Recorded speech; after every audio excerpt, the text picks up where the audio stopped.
Yeah. But then, you know, you've always got those idiots that get on the timeline and just do the most. You've got the guy that said he shot him. You've got the LGBT community that he was homophobic, so he deserved it, some bullshit like that. And I'm not gonna lie. The day Katie Hopkins and them man die, what are we raving? House party at mine, innit? Oh my days. I will celebrate. House party at mine. Oh, wow. Tommy Robinson, Katie Hopkins, Donald Trump, the day they go, yeah.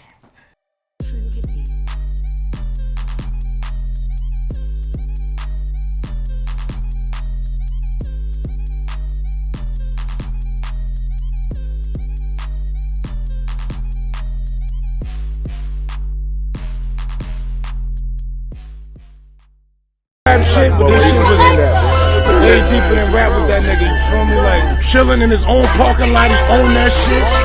Nobody, nigga gonna pull up comfortable. A sucker took out a fucking king, my nigga. I'm prolific, so gifted. I'm the type that's gon' go get it, no kidding. Breaking down a swish in front of your building. Sitting on the steps, feeling no feelings. Last night it was a cold killing. R.I.P. Nipsey. I think that, I mean, in light of what's recently happened as well with Cadet, it was almost like it felt like, okay, another one, in terms of another one gone too soon, another one who was obviously such an amazing talent. And I think the only difference was just how violent, you know, his death was, as opposed to with Cadet, you could comfort yourself and be like, it was meant to be, like, it was a natural disaster, obviously something that was an accident.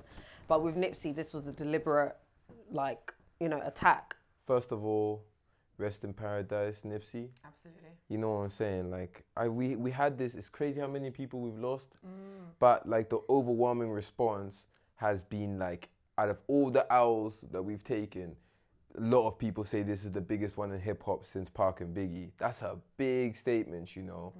And you've got to really ask yourself why. Like, it's not just the music, and this is what I always tell people, like, legacy is everything in this game. Yeah. Like, you know, the chart hits, all of that, all the money you make, the mansions you buy mean nothing for as much as you do for your community. And I feel like that's a currency I'm always trying to preach to people, and people are like, yeah, but I got Balenciagas, you know, I got Gucci though, and it's like, when you see someone like this pass versus other, you know, and no disrespect to other people, but just seeing how much people unite over this, I think for me, personally, I felt like Nipsey was so much bigger than his music. He's what I imagine every celebrity, every famous person with a platform should be doing and standing up for what's right. It's an incredible loss for the culture. So not only hip hop, but like the black culture. Like if you think about what he was doing outside of hip hop and outside of his music, you know, what he was doing for the community and trying to bring them in, and also trying to bring people coming up as well. Like he said something, he was like, yeah, you got to drop the rope. So when you get up there, you need to drop the rope so that the people below you can climb up. Like that's amazing. Do you know what I mean? 100%. I can't lie. It touched me it touched me deep. Like it touched me, like it was horrible. I remember when I first heard he got shot, I couldn't sleep until I found out what happened to him. So it was slightly, I wouldn't say more painful, because it was still painful for Cadet regardless, but it was just a bit more traumatic. Just the idea of his life being taken, especially in front of, what was it, his own shop. Yeah. So just, yeah, and the fact that he had children. Did Cadet have children? Cadet's got children. Has he got kids? I don't know, but just, I think in terms of just him also recently putting up stuff of his daughter and just, you know, his family life, I think that's why it just really hit hard. Musically, I didn't take him in as much, like I don't take in international artists as much, but it really, really hurt anyway, because I feel like it just felt like this happens to a lot of people who aren't famous, who don't have a big platform, who maybe are not in the music industry. This happens on a frequent basis.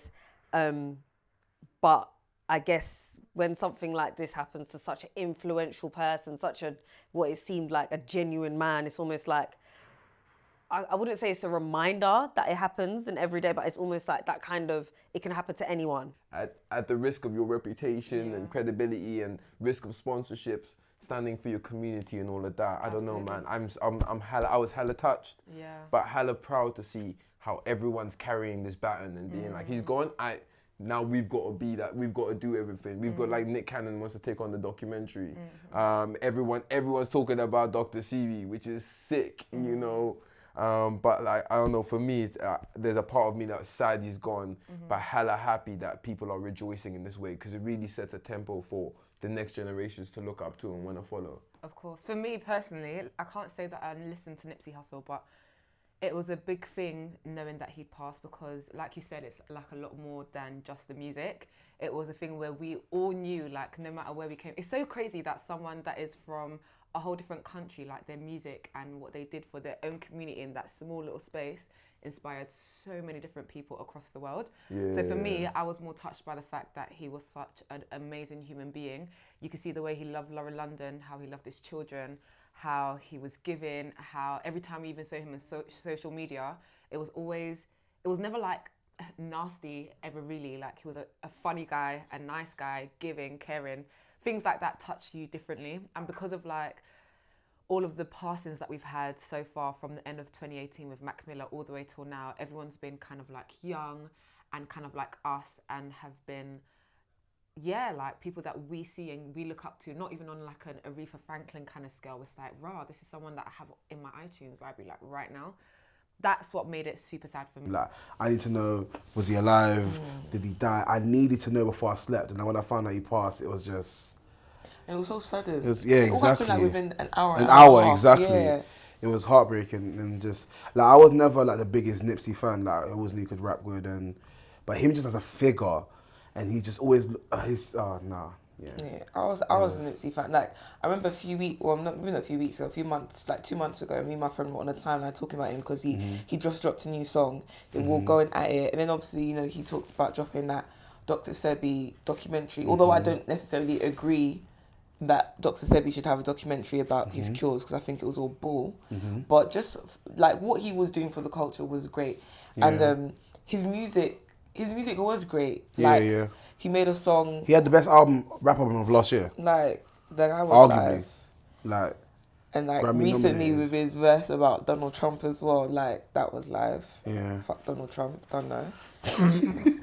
I mean, I just think it was a huge loss. But what I don't like about the whole Nipsey Hussle situation is the way it's been handled on. In fact, okay, so the majority of the things I've seen on the timeline have been quite positive, and Instagram quite positive. Yeah. But then, you know, you've always got those idiots that get on the timeline that do the most. You've got the guy that said he shot him. You've got the LGBT community that he was homophobic, so he deserved it or some bullshit. Yeah, like that. and I'm not gonna lie. The day Katie Hopkins and them man die, what are we raving? House party at mine, innit? Oh my days. I will celebrate. House party at mine. Oh wow.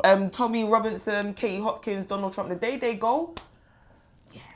This kind of situation can happen to any one of our brothers. Like, I hope that even made sense, but I think it was just painful because it was like a dirty reminder that this is still going on. Like, you know, we're not at the end of our fight. Yeah, we've got Meek who's out. We've got people that are pushing and doing amazing things in America or in the UK or in Europe or in the world, but, you know, there's still an underlying issue within the black community, which is violence, and it doesn't seem to be ending anytime soon.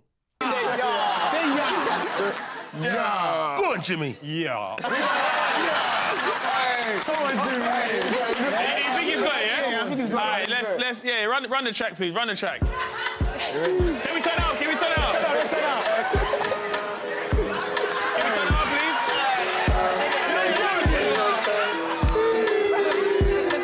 Are you ready, Jimmy, yeah? Yeah, what the damage? Absolutely. Honestly, there's nothing. Is it getting better? Without a doubt, I don't think that's debatable. You know, are there other challenges that are coming up and still? Oh, is there still a struggle? Yes, definitely. But is it better than ever before in history? 100%.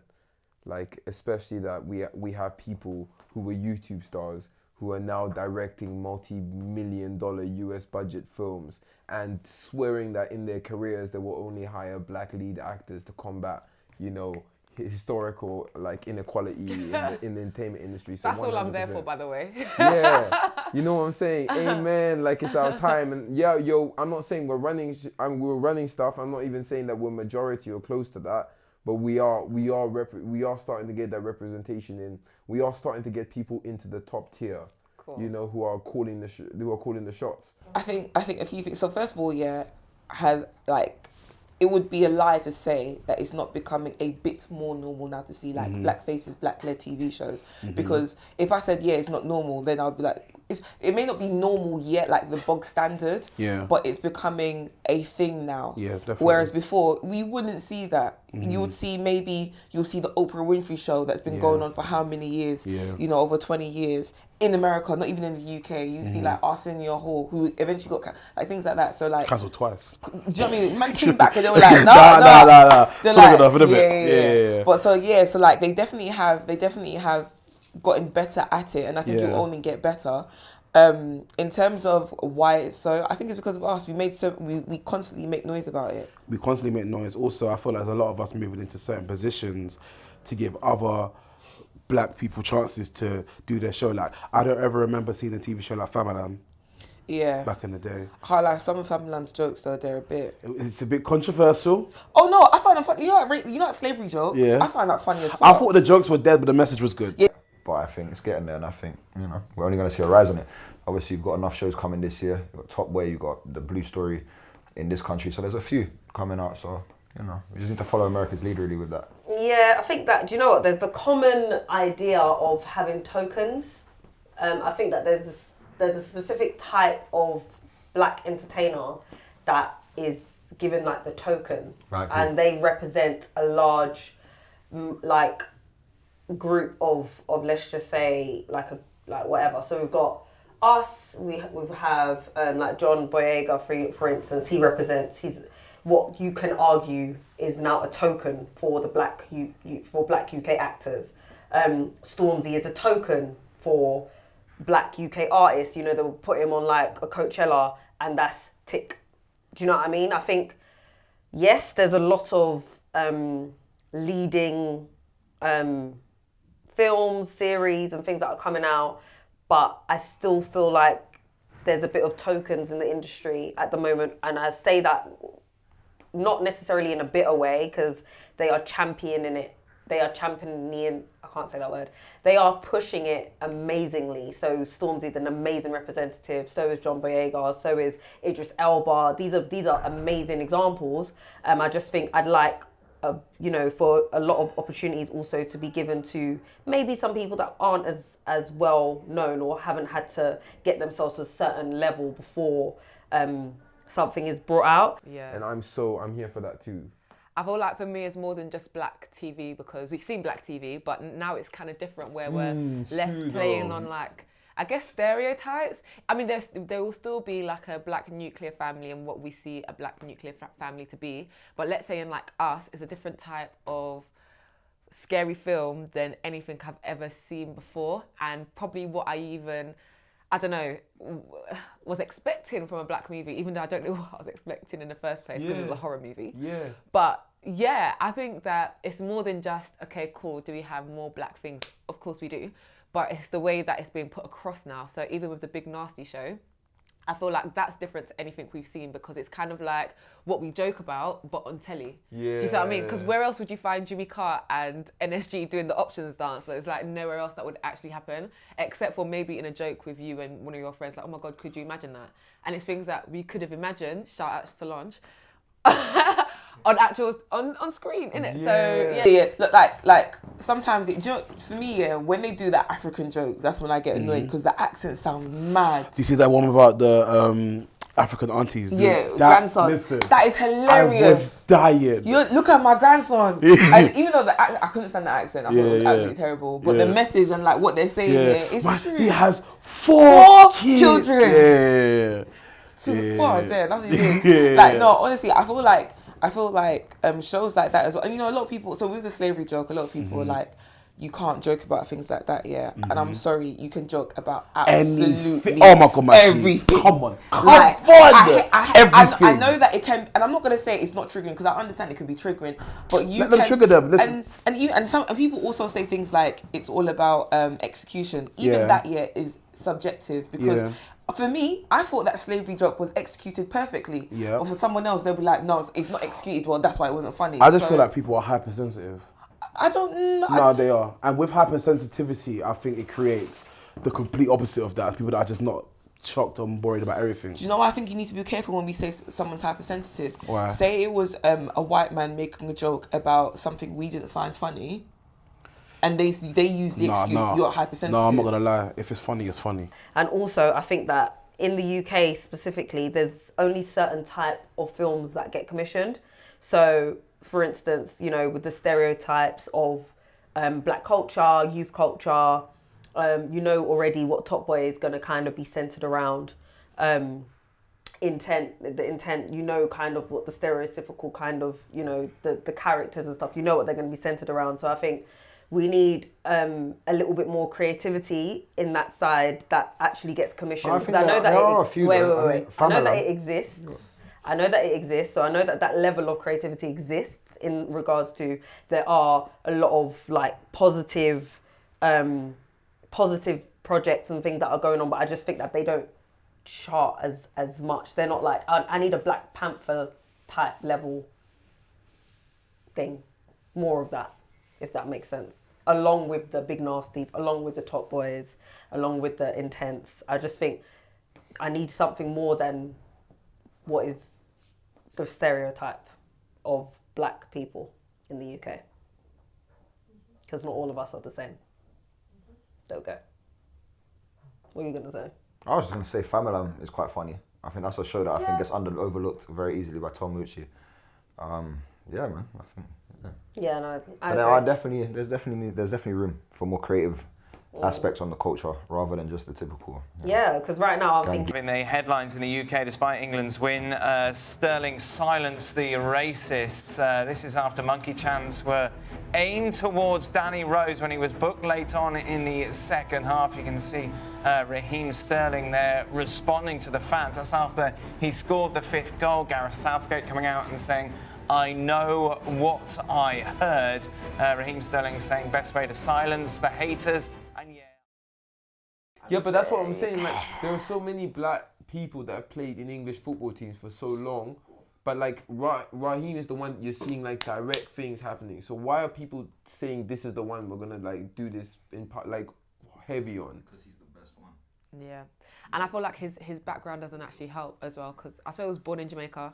Came over here, yeah, I think it was born in, and he came over here, and I don't think people like that, even though it doesn't really make that much sense because Caribbean people have been here for ages compared to African people. So I don't know, it just doesn't make that much sense. That's something I don't understand. Like, but he's and Raheem kind of epitomizes the thing that I guess those kinds of people hate about black successful people. Yeah. The fact that if we go out, we're gonna go and buy whatever we want, and then go to McDonald's afterwards because why the fuck not, bitch? So I'm allowed to swear, by the way, because I'm definitely swearing the whole time. Do it. But like, but no, bro. Like, I don't know. For me, it's just mad, and it says a lot. There's just a lot. There's a lot of a double standard, and like English people can choose very much when it's convenient to be racist. But it sucks for him personally, like absolutely.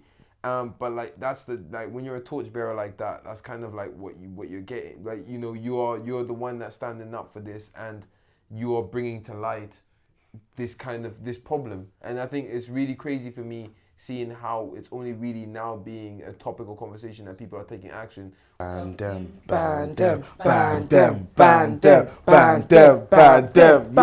Boss. No, What do you want back on? What do you mean how? The thing is, like in all seriousness though, we're saying ban them. Mm-hmm. The people that are able to do the whole banning, they need to want to do it. Like, you know, That's the umpires. true. So if an umpire overhears someone in the crowd, shout out, you effing monkey, get a banana. That umpire has to act on it rather than just ignore it. So we're saying ban them. The people that are hearing these things and seeing these things, the people that have the power to do that, They need to do the work. They need to. First of all, majority of them are white or non-black, I would say. So they need to care enough to say, do you know what? We're gonna take action. Get him out of the stadium. I mean, we had it last night or 2 nights ago in Italy. What's the latest? You had Moise Kean, is a striker for Juventus. He's 18 years old.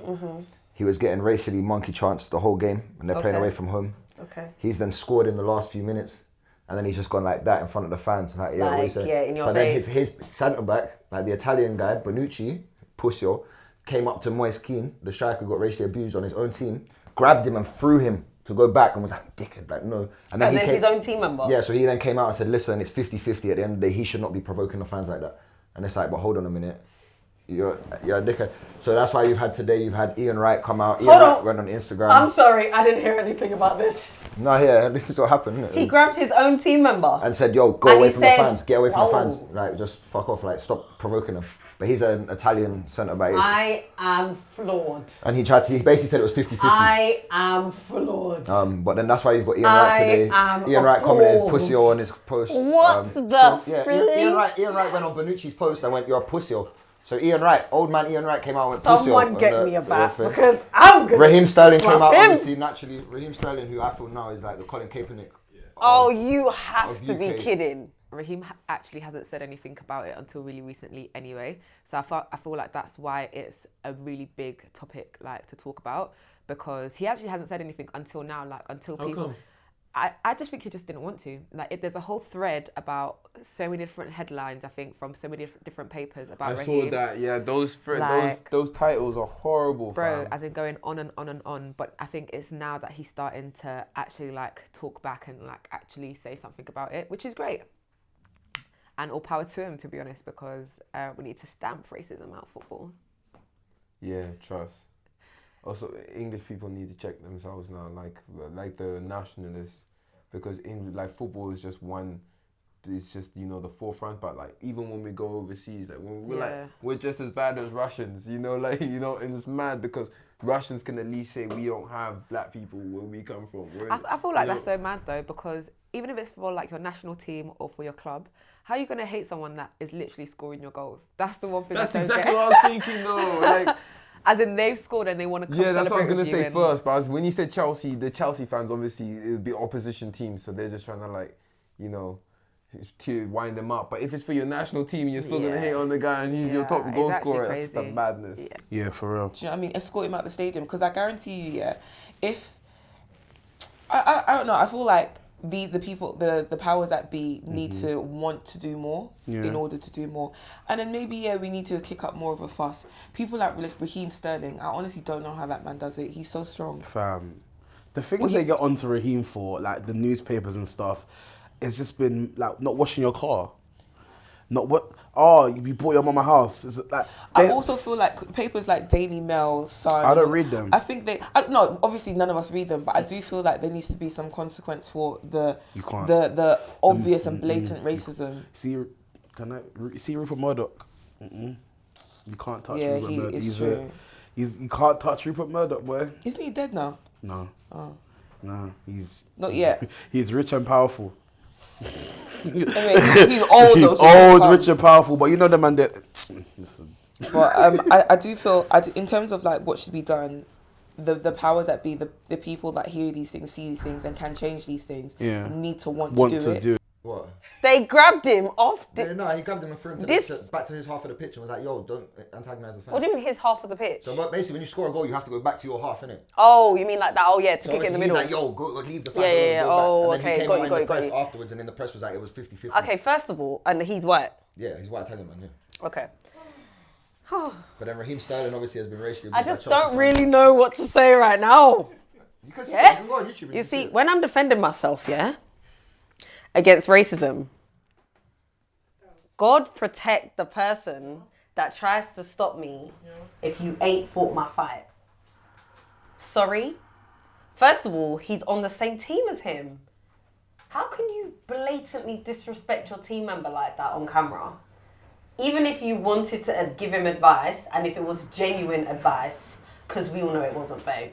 If it was genuine advice, you would do that off camera. I'm a very big fan of if you want to critique your own, you critique your own. If you want to really uplift your own, you'll critique them in private. You won't critique them in public because you won't want to embarrass them. So I feel like that move was not from a genuine place. And that's all he did. That's literally all he did in front of the fans after he scored. He just did that.